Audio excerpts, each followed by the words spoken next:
আসসালামু আলাইকুম, অ্যালিস কিচেনে সবাইকে স্বাগতম। আশা করি সবাই ভালো আছেন। আজকে সকাল সকাল আমি নিয়ে এসেছি ডিম ভাজি। খুবই সহজ একটা রেসিপি, যেটা জানে না এমন কেউই নেই। তো প্রথমে আমি একটা বাটিতে কিছু পেঁয়াজ কুচি নিয়ে নিব।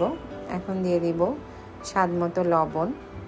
পেঁয়াজ কুচি আর লবণটাকে আমি একটু হাত দিয়ে খুব ভালোভাবে কষিয়ে নিব, যেন পেঁয়াজটা একটু নরম হয়ে যায়। এখন দিয়ে দিচ্ছি কাঁচামরিচ।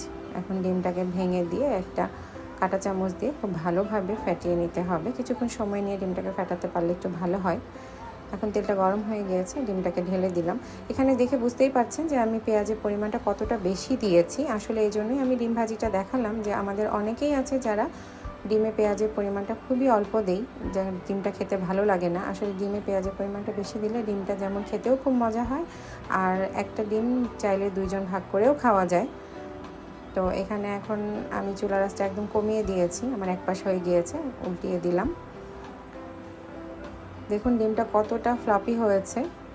এখন আমার দুই পাশই হয়ে গিয়েছে, ডিমটা ভাজা হয়ে গিয়েছে আমার।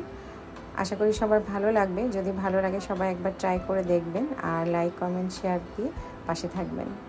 সবাই ভালো থাকবেন। আসসালামু আলাইকুম।